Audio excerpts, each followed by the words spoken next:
Bom, então boa noite, pessoal. Boa noite a todos. Peço perdão aí pelo probleminha no link, mas agora nós já estamos todos online. Eu vou pedir então para lembrá-los para que coloquem o presente lá no chat, para que a gente possa então registrar a nossa presença, tá? Beleza. Bom, dando sequência no nossos encontros, nós já vimos aí a primeira aula sobre o direito dos tratados. E hoje, dando sequência, nós veremos o segundo encontro sobre o direito dos tratados. E na quarta-feira, daí, acredito que o último encontro sobre o direito dos tratados. É uma matéria um pouco mais extensa, né? Toma um pouco mais de tempo do nosso conteúdo, mas é muito importante para o desenvolvimento da matéria.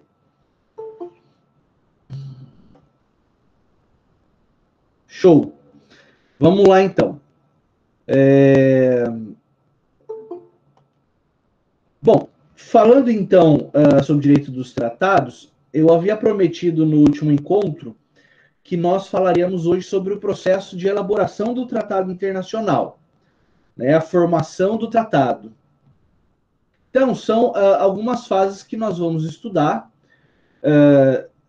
com os aprofundamentos pertinentes, tá? Mas sem ficar descendo a muita minúcia. Então, nós vamos ver a fase de negociação, depois a fase de adoção do tratado, na sequência, a autenticação, que para alguns doutrinadores é uma fase, para outros é mera burocracia, mas nós vamos ver a assinatura e a ratificação. É isso que nós temos para ver hoje. Tá? É uma matéria não muito extensa, então nós vamos dar conta tranquilamente na aula de hoje, tá bem? Bom, vamos lá. Ó, primeira fase, negociações preliminares. Aqui é interessante nós destacarmos a importância, não só nessa fase, mas na elaboração do tratado como um todo, da importância da presença do poder executivo. Né? É claro que o judiciário nós nem falamos em participação, e o legislativo tem uma participação bem menor. Então, o destaque aqui é do poder executivo. Tá? Normalmente, representando o poder executivo, nós teremos ou o próprio chefe de Estado, ou chefe de governo, e o ministro de Relações Exteriores. Né? São essas figuras que se destacam na elaboração do tratado. Pois bem, o poder executivo ele atua na maioria do tempo e o legislativo naquela fase interna do tratado internacional, que conversaremos daqui a pouco, né, que é um momento no qual o parlamento ele se manifesta acerca da viabilidade daquele tratado, do interesse do interesse do país, do interesse da nação com relação àquele tratado. Então, basicamente, turma, essas negociações elas têm lugar, elas acontecem, né? Quando esses representantes dos estados se reúnem em um determinado local e vão discutir, não é, o texto de um tratado internacional que pode vir a ser elaborado. Como eu disse, nós estamos diante aqui de um momento preliminar, né? Um momento ainda inicial da elaboração desse tratado. Maravilha. Bom, negociação deve ser entendida como todo e qualquer ato que anteceda a realização do tratado. Tá? É um momento de discussão, de se chegar a um acordo, de trabalhar o texto efetivamente. Tá? Óbvio que é possível que as potências estrangeiras, os estados soberanos, eles se façam acompanhar por delegações, né? E daí fica uma dica de que a delegação, quando vai fazer parte de um tratado internacional, a delegação goza de imunidade diplomática. quer dizer que o membro de delegação estrangeira, ele não pode ser preso, por exemplo, né? Não quer dizer que ele não possa ser processado, mas ele não pode ser preso. Geralmente ele é processado pelo seu próprio estado, pelo seu próprio país. Muito bom. Depois nós vamos falar mais dessas delegações, tá? E daí nós temos uma pequena diferenciação dos tratados bilaterais e dos tratados multilaterais, tá? Com relação aos tratados bilaterais, no que diz respeito ao lugar da realização das negociações, geralmente, no tratado bilateral, o local das negociações é no território de um dos estados que serão parte daquele documento, né? Então, um tratado Brasil e Argentina, as negociações podem acontecer tanto no Brasil quanto na Argentina. Quando nós estamos diante de um tratado multilateral, o local utilizado pode ser a sede de uma organização internacional ou mesmo um estado que se voluntaria para ser um estado anfitrião. E é claro, né, geralmente não, as organizações internacionais estão situadas em territórios de estados, né? A grande diferença é que é possível que um tratado multilateral seja negociado num local que não é sede de organização internacional, né? Por que é mais cômodo negociar o tratado no território de um estado que já é sede de organização internacional? Porque já existe todo um esquema de segurança, né? Previamente desenhado para garantir aí a segurança, a integridade dos representantes dos estados. Joia até aqui, turma? Muito fácil, né? E com relação à iniciativa?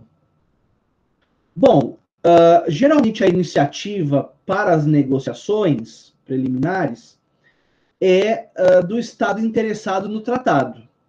Então, aquele Estado que tem interesse na realização de um tratado bilateral ou multilateral, geralmente ele tem a iniciativa, ele dá a ideia de se celebrar esse tratado. Certo? Então, veja, essa iniciativa, uma espécie de convite, né? Vamos celebrar um tratado sobre determinado assunto? Isso parte por um documento que é chamado de nota diplomática, né? Então, o Estado interessado emite nota diplomática para os demais com quem ele tem interesse em negociar, tá? E lembrem que quando atua nesse tipo de correspondência internacional, o Estado soberano está agindo como ator internacional e não como sujeito. Sujeito é no momento da celebração propriamente dita. Aqui, enquanto nós estamos diante de convites, de notas diplomáticas, a atuação é de ator internacional, tá? Maravilha. Um dado importante, uma observação, está aí no material, não sei se vocês acessaram o material que eu disponibilizei hoje. Aquela carta de plenos poderes que nós comentamos no último encontro, ela tem sido dispensada em alguns casos, né? Por exemplo, quando nós estamos diante de ministro de Relações Exteriores. Essa figura não precisa apresentar carta de plenos poderes, porque subentende-se que a pessoa que ocupa aquele cargo, importantíssimo, né, na estrutura do Estado, já tem poderes outorgados pelo próprio texto constitucional, pelo próprio ato de nomeação, para negociar em nome do Estado que ele representa. Tá? Bom, vocês vão perceber que o material escrito que está no ambiente conhecer, ele é um pouco mais extenso desse que nós estamos expondo. Porque, como eu disse, eu estou destacando alguns pontos mais relevantes, tá? Com relação ao idioma. Em qual idioma que será feita a negociação? Né? É claro que precisa ter proporcionalidade, razoabilidade, bom senso. Não é para que seja um idioma que seja cômodo a todos os envolvidos na negociação. Geralmente, agora o idioma universal é o inglês, né? Mas se for, por exemplo, imagina um tratado entre Espanha e Uruguai, me parece que é adequado usar o espanhol, né? Uma língua aí que aproxima os dois estados. E por que usar inglês nesse caso? Um tratado entre Brasil e Portugal, nós vamos usar o português, né? Tá bem? Então, quanto ao idioma, vai depender da comodidade. Lembrando que o idioma universal é o inglês. Durante muito tempo foi o francês, né? Mas agora é o inglês. Muito bom. Falamos do lugar, né? Que geralmente é no seio de uma organização internacional ou de um outro Estado soberano.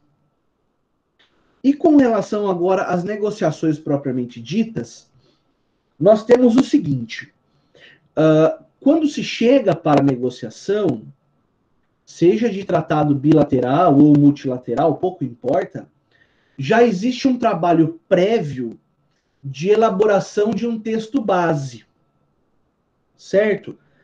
Para que haja um ponto de partida, né? A partir de onde se negociar. Esse texto base, como ele é uma minuta apenas, ele é um esboço, é claro que ele pode ter cláusulas suprimidas, alteradas, pode haver acréscimos, não é? Mas é importante sempre entender que existe um texto inicial, para que para que os estados também ganhem tempo, né, os negociantes, e não se chegue lá na mesa de negociações para começar do zero um documento, não é? É claro que a figura do modelo, né, nós acabamos percebendo que ela é uma figura universal. Imagina, se eu tenho lá um tratado sobre direito comercial, é muito provável que já haja um modelo, um esboço, não é? A partir do qual se vai refinando. Então, não é só no teu escritório, no teu gabinete lá que você trabalha com modelo, né? Isso acontece de forma internacional também, tá? Muito bom. Vamos adiante. A figura dos experts, dos especialistas, que eu havia comentado quando falei das delegações agora há pouco.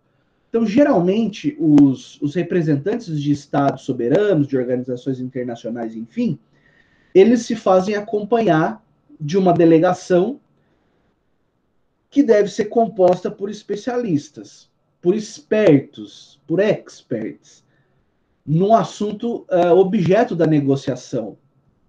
Porque não dá, apesar do sujeito fazer parte da carreira diplomática, que é uma carreira muito concorrida, tem provas muito difíceis, ele não é entendedor e sabedor de tudo, não é verdade? Para isso, então, ele se faz acompanhar dessa delegação, desses experts, que darão opiniões a respeito do tema, do acordo, do tratado, para que se chegue ao melhor termo possível, tá? Para que o Brasil, por exemplo, no nosso caso, tenha a posição mais acertada, mais consciente a respeito do objeto do tratado internacional. Tá certo? E daí eu pus uma observação que o texto final, daí já superou a negociação preliminar, mas o texto final do acordo, ele passa pela consultoria jurídica do Itamaraty, não é? E pela divisão de atos internacionais do Itamaraty. Na consultoria jurídica é o aspecto material, é o conteúdo do tratado. E na divisão de atos internacionais é o aspecto processual, procedimental, para saber se foi tudo realizado conforme as normas de direito internacional e se o tratado não ofende nenhuma norma internacional que possa depois causar invalidade do texto. Maravilha. Finalizado o texto preliminar, nós podemos dar aí essa fase como concluída, né? Esse texto preliminar, então, está pronto. E, basicamente, todo o tratado internacional ele é composto de 3 partes. 3 ou 4, conforme a necessidade, mas 3 partes são essenciais. Que é, a primeira parte é o preâmbulo, Então, veja, qualquer semelhança com uma lei interna nossa não é mera coincidência, não é? Então, nós temos lá um preâmbulo, por exemplo, a Constituição tem um preâmbulo. Um tratado internacional também tem um preâmbulo. Vai o que lá nessa parte? O nome das partes, contratantes ou celebrantes do tratado, e a exposição de motivos e o objeto do tratado. Depois do preâmbulo, eu tenho a parte dispositiva, que é onde vem as cláusulas, os artigos, incisos, alíneas, parágrafos, itens, né, do tratado internacional. Então, preâmbulo e parte dispositiva. E, ao final, eventualmente, nós temos os anexos, né? Então, essas três partes importantes. Eu falei 4, mas pensando assim em anexos que podem acontecer depois, né, no tempo.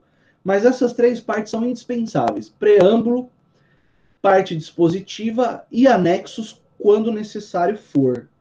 Protocolos, anexos e tudo mais. Bom, essa é a primeira fase de elaboração do tratado, a fase da negociação. Vencida a negociação, nós temos um texto pronto e acabado, não é verdade? Esse texto pronto, ele precisa ser submetido a escrutínio, ele precisa ser submetido aí a uma espécie de votação, para que nós possamos ter a segunda fase do tratado, que é a adoção do texto. Então, eu tenho lá o texto pronto, e agora é preciso que esse texto seja adotado pelas partes envolvidas no tratado. A adoção, turma, está regulado na Convenção de Viena de 69, no seu artigo 90, parágrafos 1º e 2º. Tá? Então, repito, Convenção de Viena de 69, artigo 90, parágrafos 1º e 2º. Tá? A adoção, pessoal, lembra quem chegou um pouquinho depois? Por favor, põe o presente lá no chat, né? Para a gente lembrar. A adoção é um ato de vontade. Então, se precisar, por exemplo, conceituar o que é a adoção do tratado. Então, é uma fase na qual os envolvidos da elaboração do tratado, por vontade própria, livres de coação, esse tipo de coisa, né, que nós vamos ver depois que são defeitos do tratado, mas por vontade livre, dá aquele texto como acabado e conveniente, em certa medida. Tá? Então, é o texto acabado, texto final, conveniente para seus interesses.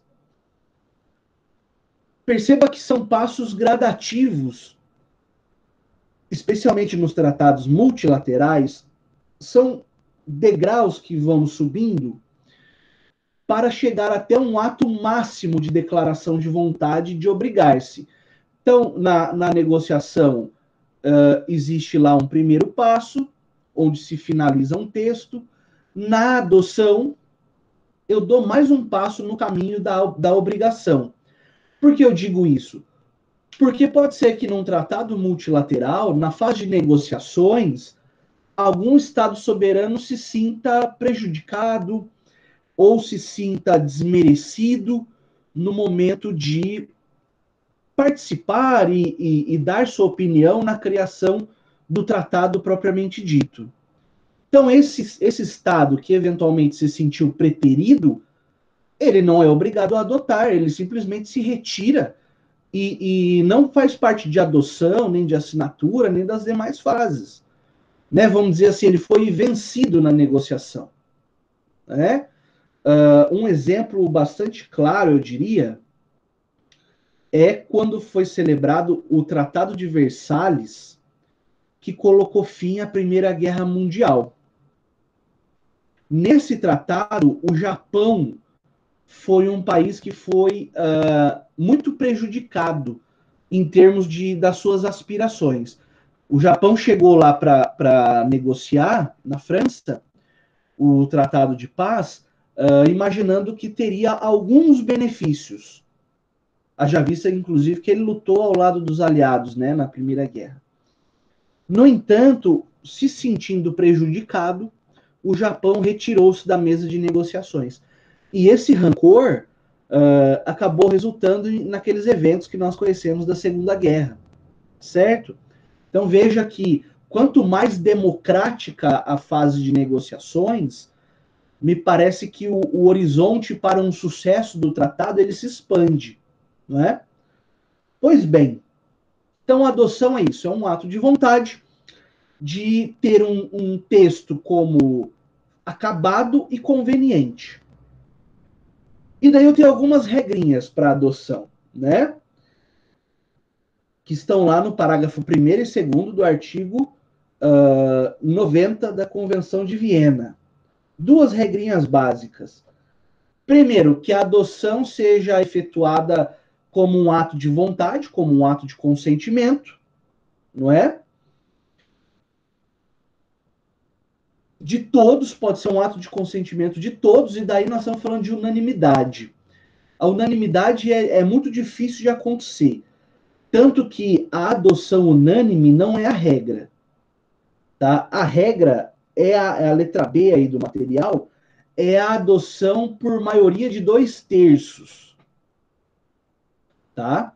Mas é claro que, como nós vimos no último encontro, a Convenção de Viena ela tem uma aplicação supletiva.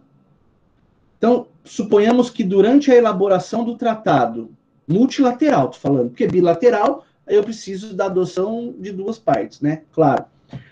Mas num tratado multilateral, é possível que na fase de negociação, os envolvidos incluam uma regra que exige adoção por unanimidade. Não tem problema nenhum que seja incluído, desde que haja segurança de que essa unanimidade vai acontecer, não é? Agora, quando é por maioria, por exemplo, de 2/3, aqueles estados que fazem parte do terço que não apoiou o texto que foi negociado, esse 1/3 pode se retirar, não tem problema nenhum. Tá? Ninguém pode ser obrigado a fazer parte da elaboração de um tratado. Tranquilo até aqui, turma? Como é que tá aí? Tá muito depressa? Vocês, por favor, me ajudem para que a gente possa ir calibrando. Tudo ok? Então vamos embora, vamos que vamos. Beleza. Então nós vimos já negociações preliminares, adoção. Claro que tudo isso é por assinatura, né? Isso são lavrados documentos que atestam essas vontades que foram manifestadas, né, pessoal? Aí nós temos uma terceira fase para alguns, uma fase, um momento burocrático para outros. Eu gosto de considerar uma fase, tá? Acho que junto aí com o professor Francisco Rezec, né?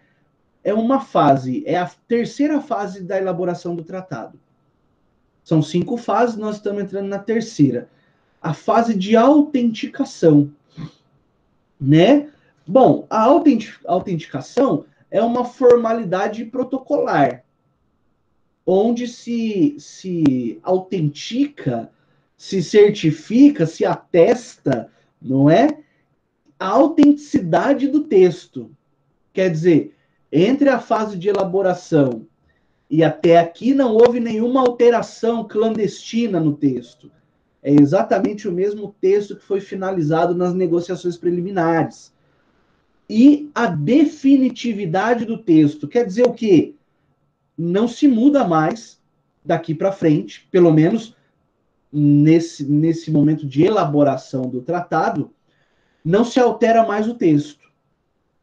Ele é o definitivo, é o texto final, acabado, aquele que foi adotado.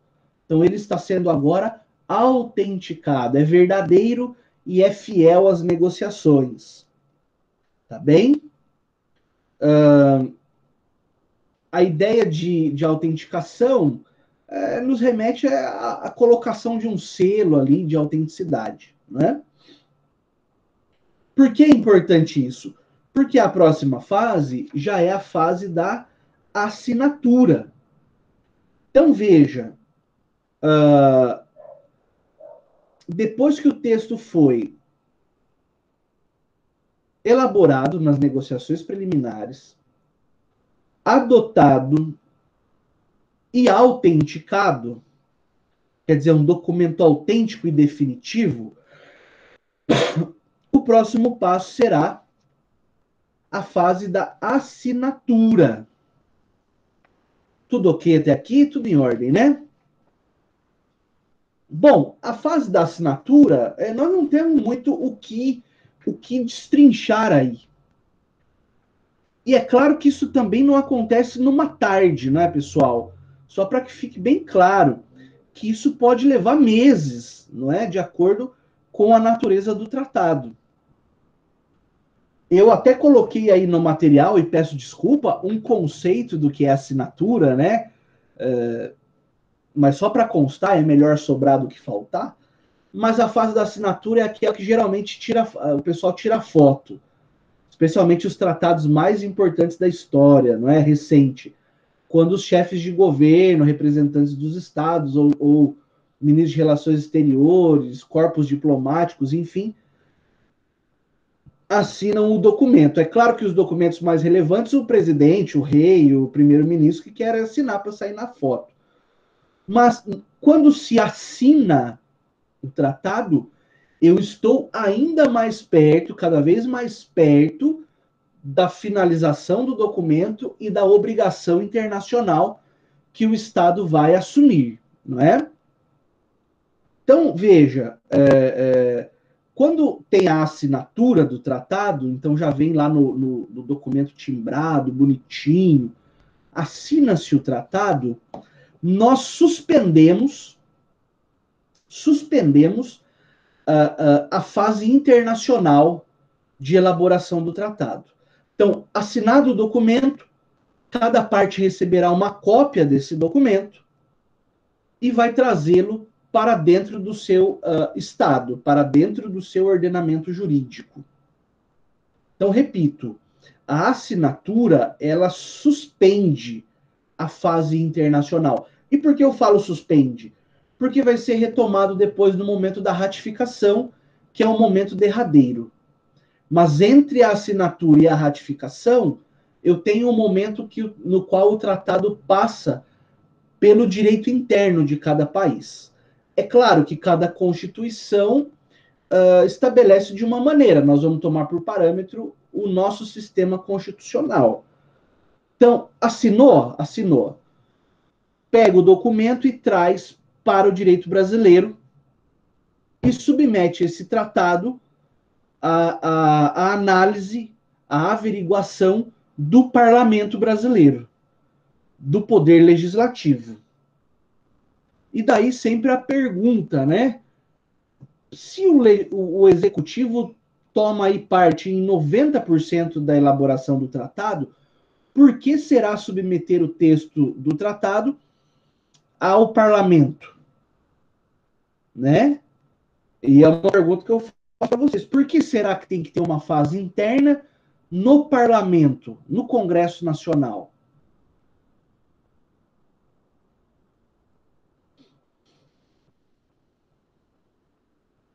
Ninguém quer?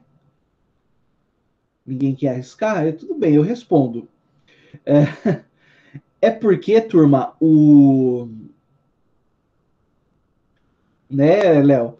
É assim mesmo, acontece. Porque o parlamento é ali composto, é um parlamento dual, né? Bicameral. Então, na Câmara dos Deputados, eu tenho os representantes do povo. E no Senado Federal, os representantes dos estados. Né? Então, lembrando que o Congresso como um todo, atuando em conjunto, ele é um órgão nacional, né, de representação popular. Então, por isso que o parlamento fala a respeito do tratado e tem aqueles quórums, né, que nós já vimos, ainda que de forma rápida, a gente pode retomar. O tratado ele pode ser recepcionado com quórum de lei ordinária, ou com quórum de emenda à Constituição, né? E daí vai depender do conteúdo. Se for um tratado de direitos humanos, recepcionado com quórum de lei ordinária, ele vai ser uma norma supralegal aqui dentro do nosso direito. Se tratado de direitos humanos, recepcionado com quórum de emenda à Constituição, ele vai ser equiparado à emenda constitucional. Né? Tem conteúdo constitucional, embora não tenha forma constitucional. E se for um tratado sobre qualquer outro assunto aprovado por lei no quórum de lei ordinária, aí ele é considerado lei ordinária mesmo, tá? Maravilha. Passada essa fase, onde o parlamento, né, numa análise interna de validade, de conveniência, de juridicidade e tudo mais, aprova o tratado, conforme esses quórums que comentamos, o documento volta para, no nosso caso brasileiro, para o chefe do executivo. Então também já cessou a participação legislativa. É claro, né, turma, esse tipo de votação pode levar anos para acontecer. Vocês sabem que toda a propositura legislativa, ela passa primeiro pelas comissões, Comissão de Constituição e Justiça na Câmara, Comissão de Constituição e Justiça no Senado, e por aí a coisa vai, comissões temáticas e toda a burocracia que envolve a elaboração normativa no país. Beleza. Mas aí voltou para o chefe do executivo. Suponhamos que o parlamento aprovou, claro, né? E devolveu o documento para o chefe do executivo. Aí nós vamos para a fase da ratificação, que é a fase derradeira, a última fase da elaboração dos tratados. Mas antes de falar da ratificação, nós temos que nos perguntar o contrário. E se o Congresso Nacional desaprova o texto do tratado? Quer dizer, isso vincula o presidente da República? Poderia o presidente da República passar por cima da decisão do Congresso e, contra a vontade do parlamento, ratificar um tratado internacional? Pessoal, essa hipótese não existe. Não é possível. Se o Congresso nega a aprovação ao texto do tratado, ele é engavetado e pronto. Tal qual um projeto de lei que foi rejeitado. Certo? Quanto a isso não há dúvidas, né? No entanto, quando o Congresso aprova e devolve o documento para o chefe da República, para o chefe da República é ótimo, né? Para o chefe do Executivo, desculpa, nós temos que nos perguntar também, o presidente da República é obrigado a ratificar o tratado que o Congresso Nacional aprovou? A resposta também é negativa. Veja, nesse caso de aprovação pelo Congresso, o ato do presidente não é vinculado. É um ato discricionário. E por uma razão de lógica político-jurídica. Porque imagina que entre o tempo de aprovar o tratado no Congresso e remeter ao presidente da República, mudou-se o governo como um todo. Houve novas eleições e, por exemplo, uma chefia de governo agora pautada em uma outra política externa acha que é inconveniente aquele tratado que estava em fase de elaboração. Então, o novo chefe do executivo pode negar-se a ratificar. Não há problema nenhum nisso, nem interno e nem internacional, tá? Porque nós estamos, primeiro, falando da autonomia do presidente da República e da sua nova equipe, e externamente nós estamos falando da soberania do país. Não é porque assinou Fica com essa ideia primeiro e depois eu já desconstruo. Mas não é porque teve assinatura que o Estado brasileiro está obrigado perante o tratado.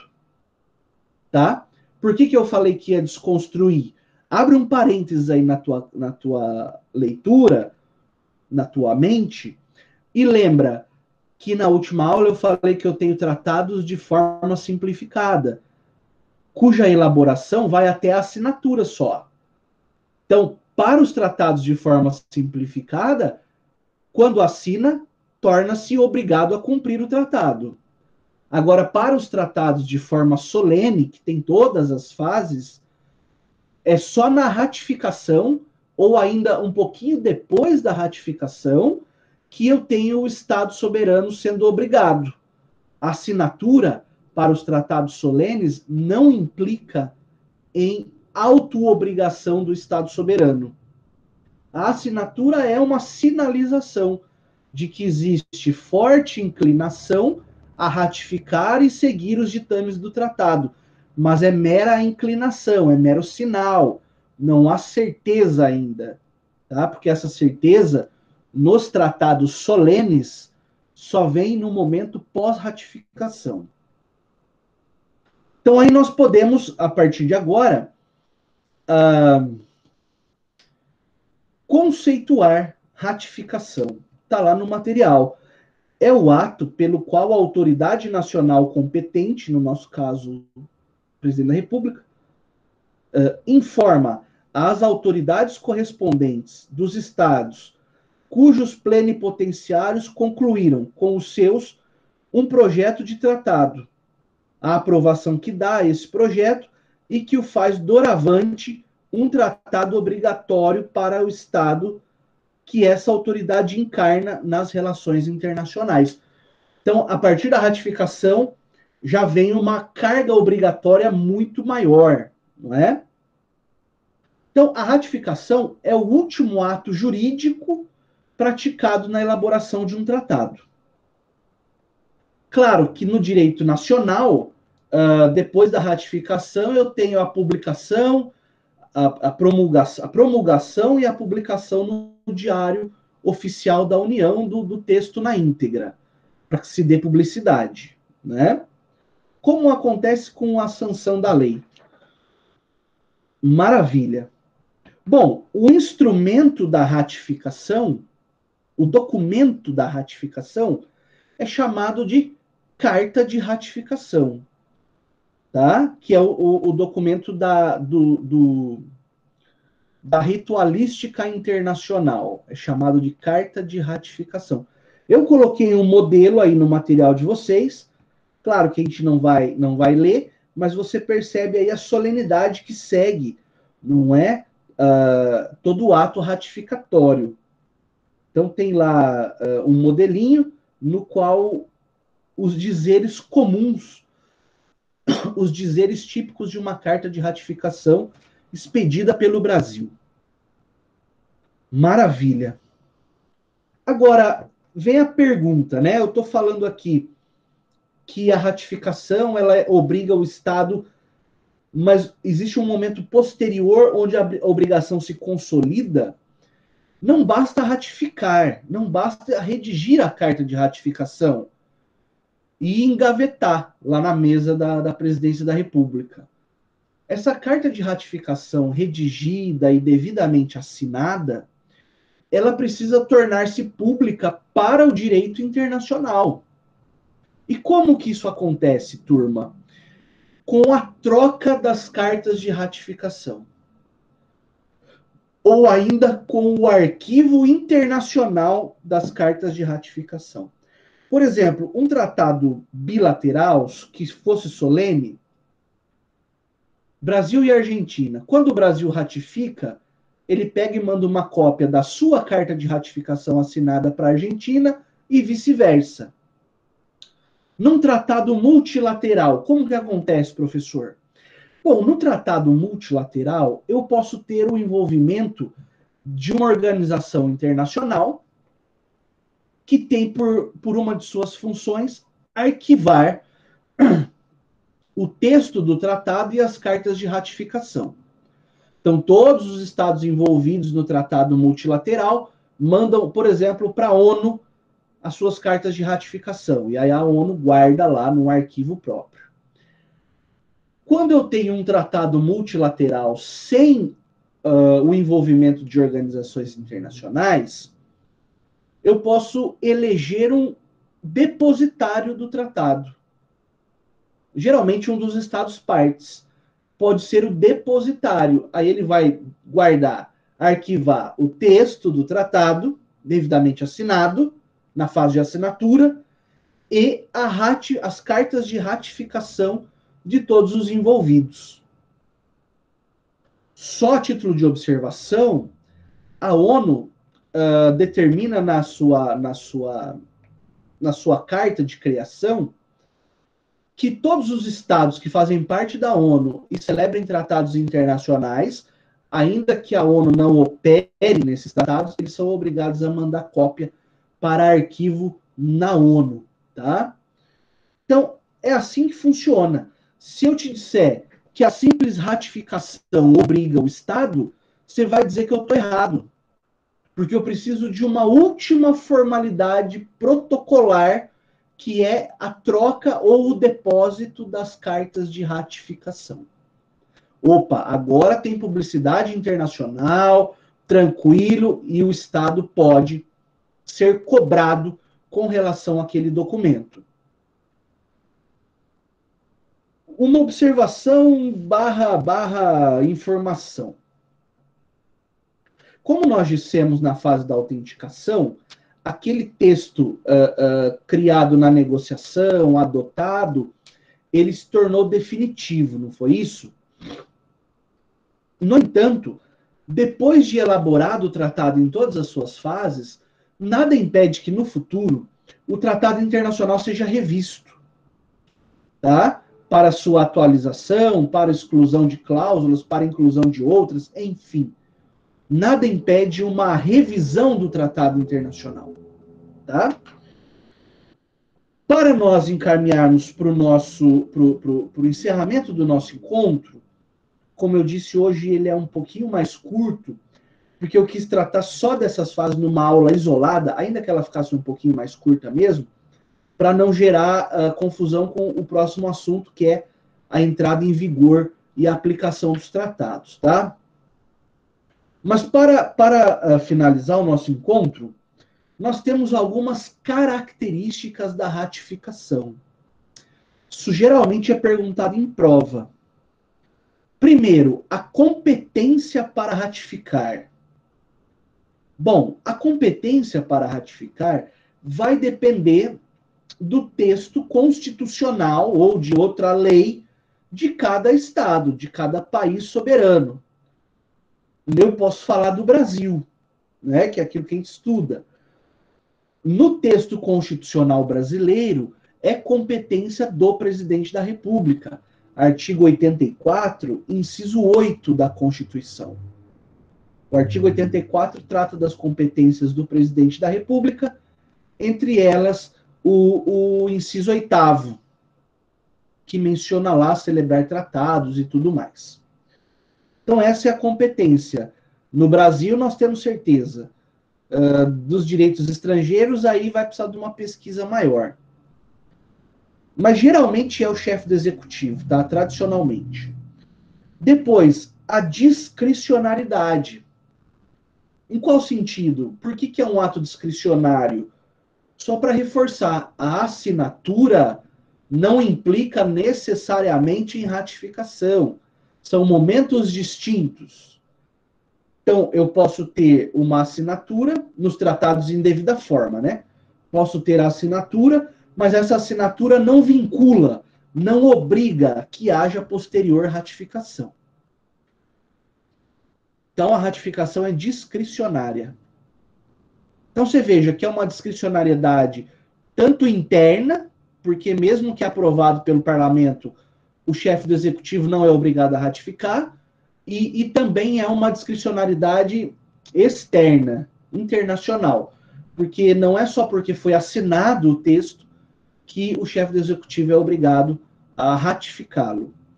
E por último, Essa característica é muito importante. É a característica da irretratabilidade. Quer dizer o quê?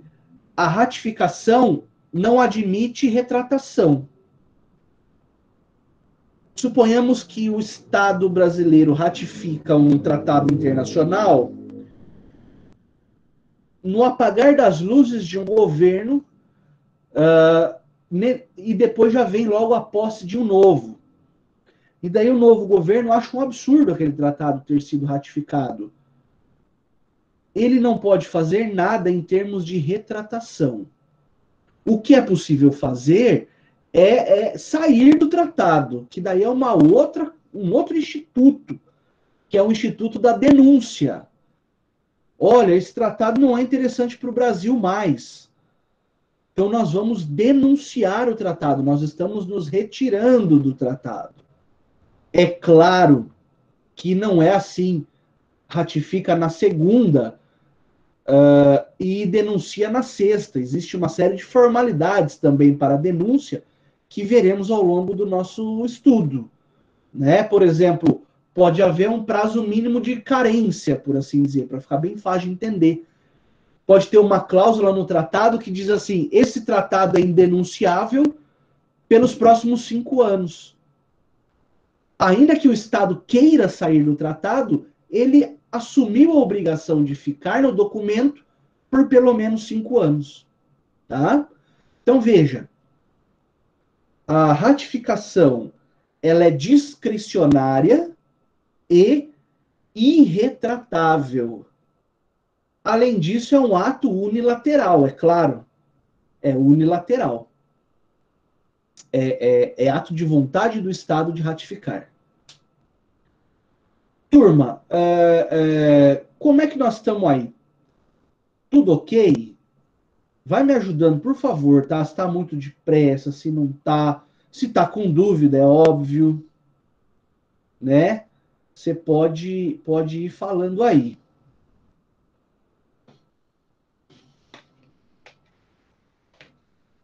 Tudo sussa, tudo certo. Explicação é um show, né? Agora,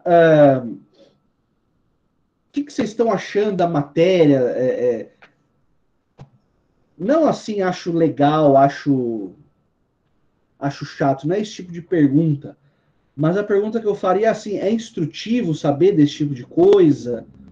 De como funciona, né, os meandros, o backstage do direito internacional? Legal.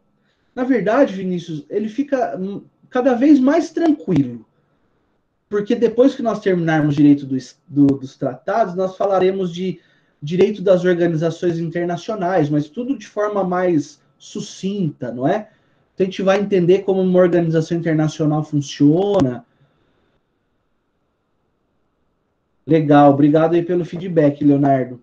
Eu também acho bastante interessante que a gente conheça, porque, como nós vimos em aulas pretéritas, o que acontece no direito internacional público impacta profundamente no nosso ordenamento jurídico, não é? Mas então tá. Eu vou então interromper aqui a gravação. Nós atingimos o nosso objetivo da aula de hoje. Legal. Então eu vou continuar fazendo